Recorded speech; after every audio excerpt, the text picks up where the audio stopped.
नमस्कार दोस्तों। सब लोग अमीर बनना चाहते हैं, पैसा कमाना चाहते हैं। क्यों चाहते हैं?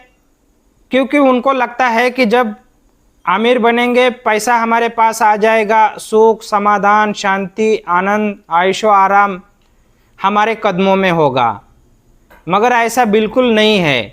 अगर ऐसा है तो इस दुनिया में सिर्फ गरीब लोग जो है दुखी रहते, और जो अमीर लोग हैं सुख, समाधान, शांति, आनंद से परिपूर्ण होते। मगर जब उनको जाके पूछते हैं कि आपके पास तो इतनी धन दौलत है, पैसा है, तो आप कैसा चल रहा है? सब बढ़िया है, कोई तकलीफ़ वगैरह दुख ऐसा कुछ नहीं है।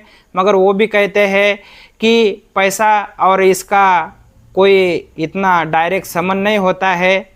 जिस तरह से तुम्हें भी सुख दुख होते हैं, उसी तरह से हमें भी होते हैं। और वो गरीब लोगों को समझाने भी लगे ना कि जो पैसा कमाने के लिए, धन संपदा कमाने के लिए और अमीर बनने के लिए जो आपका वर्तमान है उसको खराब कर रहे हो, दुखी कर रहे हो, जो आज सुख, समाधान, शांति से जीना है, और आप जो चाहत रखते हो ना कि मैं कुछ भी करके अमीर बनने के बाद में खुश रहूँगा, मज़े में रहूँगा, तब तक के लिए मैं चैन से नहीं बैठूँगा, ये आपका गलत है। मगर आप अमीर लोगों का सुझाव मान्य नहीं करेंगे। इस कहानी से देखेंगे कि एक किसान था और एक सेठ था। ये दोनों भी भगवान के बहुत अच्छे मित्र थे, भक्त थे। और वो किसान के खेत में महीने में एक दिन ये तीनों मिलते थे, गप्पा शप्पा करते थे।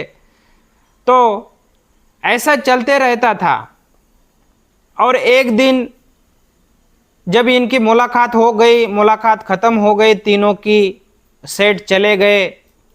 मगर किसान ने भगवान को रुकवा लिया थोड़ा और कहा कि हम दोनों तेरे मित्र भी है, तुम्हारे भक्त भी है, तो फिर हम दोनों में ये विसंगति क्यों?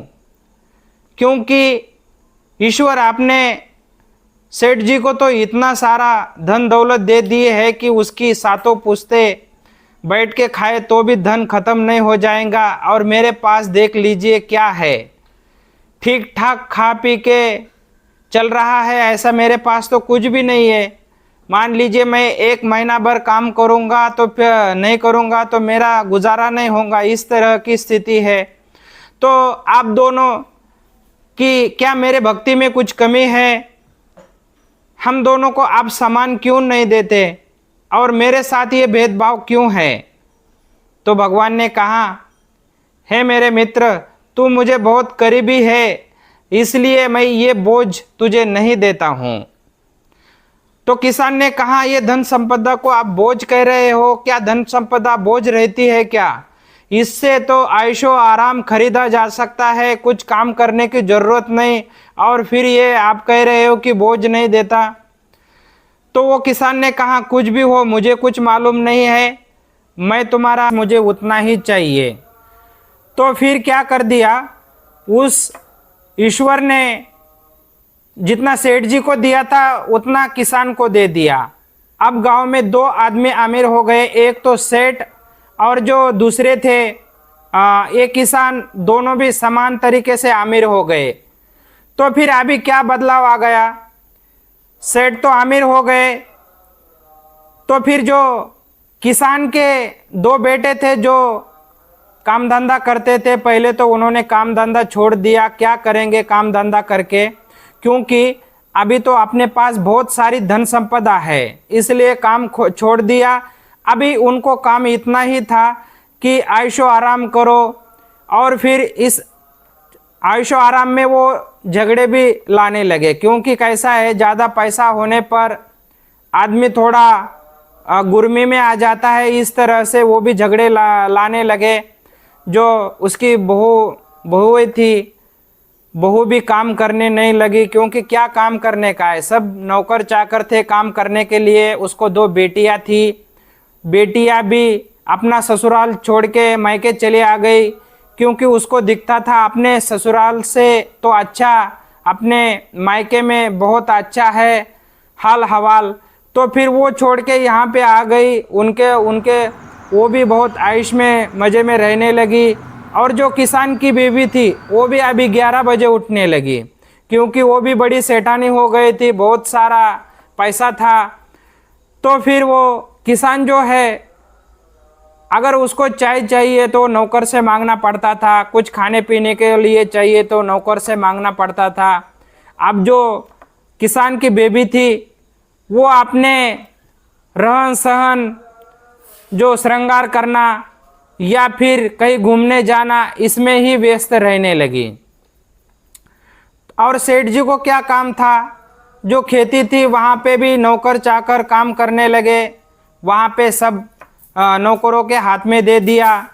सेठ जी को काम क्या था कि दिन भर घर पे ही रहते थे, और बहुत सारी ऐसी रूम थी जो कि सोना चांदी या पैसे से भरे थी। और जहाँ थोड़ा सा भी थोड़ी आहट होती तो सेठ जग जाते थे, सोते नहीं थे, क्योंकि चोर आ गया क्या, चोर लेके जाएगा क्या। और ये जो सारे लोग हैं, उसकी 2 बेटियाँ, दोनों बहू, दोनों बेटे और बेबी उनको पैसे मांगते थे ऐश करने के लिए, खर्चने के लिए। अगर सेठ जी ना देते तो उनको बहुत भला बुरा कहते थे, और वो पैसे किसी भी हालत में लेते ही लेते थे। और फिर सेठ को तो रातों की नींद भी हराम हो गई, क्योंकि जरा सी ही आहट पे वो जग जाते थे। कोई लेके तो नहीं जा रहा है हमारा सोना, कई चोर तो नहीं आ गए। या फिर सोचते रहते थे खेती में तो ये फसल है, फिर इतनी फसल है तो अभी उसका क्या हाल होता होगा। या फिर वो जो खेती में नौकर चाकर है वो कुछ घपला तो नहीं करते होंगे। बस सेठ के जो सेठ बने थे किसान, उनके मन में बस यही विचार, बेटे कहीं झगड़ा ना ला ले, या फिर ये बहू है या उसकी बेबी है तो ये ज़्यादा घूमने जाते हैं, ये ज़्यादा पैसे खर्च करते हैं, बस यही चालू रहता था। एक दिन सेठ ने रात में थोड़ा सोचने लगे कि ये पैसा पाकर मैंने क्या पा लिया, जो भगवान से मैंने झगड़ा करके इतनी धन संपदा पा ली है, तो इसका मुझे क्या हासिल है। तो सेठ को तो ध्यान में आ गया कि इसमें तो कोई हासिल नहीं हुआ। पहले सुबह उठना, खाना पीना करके, बीबी के साथ गप्पे शप्पे मार के फिर खेत में चले जाना, वहाँ पे दिन भर काम करना, शाम को चले आना, बीबी के साथ में खाना पीना, बच्चों के साथ में फिर सोना, आराम का नींद था। सब कुछ ठीक ठाक चल रहा था। जो मैंने ये धन दौलत मंगाई, इससे मुझे हासिल क्या हुआ? कुछ भी तो हासिल नहीं हुआ है। 1 महीना हो गया, अब दूसरे महीने की बारी आ रही थी, जो किसान, भगवान और वो सेठ जी मिलते थे। किसी तरह से दूसरे महीने का इंतज़ार किया, उनकी मीटिंग ख़त्म हो गई, सेठ जी चले गए अपने घर। भगवान को किसान ने रुकवा लिया और उसको भगवान के पैर पकड़ने लगे और कहा कि मुझे माफ़ कर दो, मुझसे गलती हो गई। भगवान ने कहा क्या गलती हो गई, क्या मेरे देने में कोई कमी रह गई, या फिर सेठ जी से आप थोड़ा धन कम मिल गया? उन्होंने कहा हे ईश्वर, मुझे लज्जित मत करो, आप सही कह रहे थे कि ये बोझ है, तू मेरा प्यारा भक्त है, मेरे दिल के करीब है, इसलिए ये बोझ है, तो मैं आपको नहीं देना चाहता था।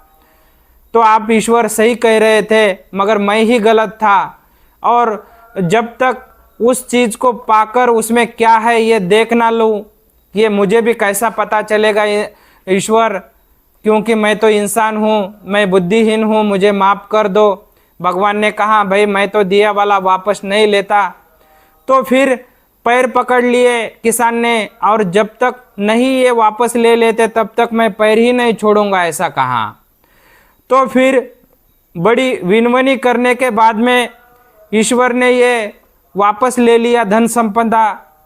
तब जाकर जो किसान ने चैन की सांस ली।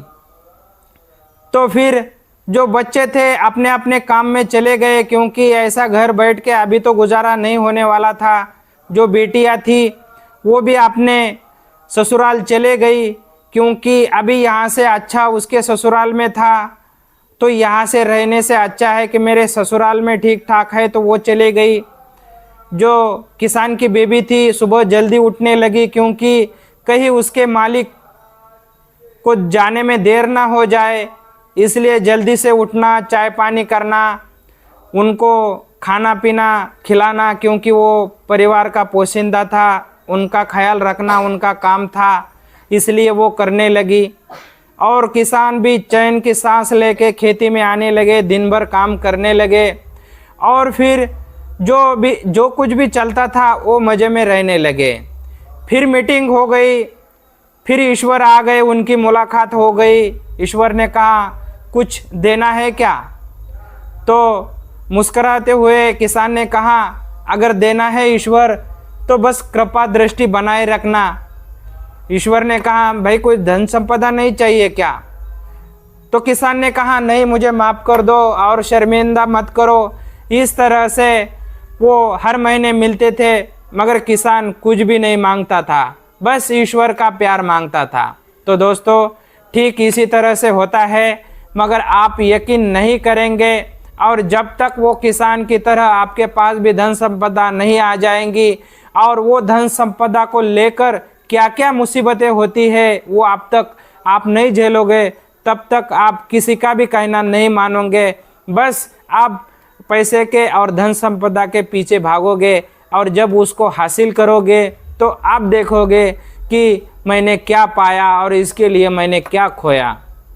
कोई अमीर आदमी आपको बता देगा कि ऐसा मत करो, आपने जो वर्तमान है ख़राब मत करो, इस पैसे के लिए इसे में कुछ नहीं है, आप खुशी खुशी ज़िंदगी जीते हुए काम करो, तो आप नहीं मानेंगे दोस्तों। तो दोस्तों ये कहानी में कितनी सच्चता है, आपको क्या लगता है? क्या अमीर होने पर आप सचमुच सुख समाधान शांति मिलने वाली है, या फिर इस गरीबी में कुछ नहीं है? आपके विचार कमेंट में ज़रूर बता देना। जय हिंद।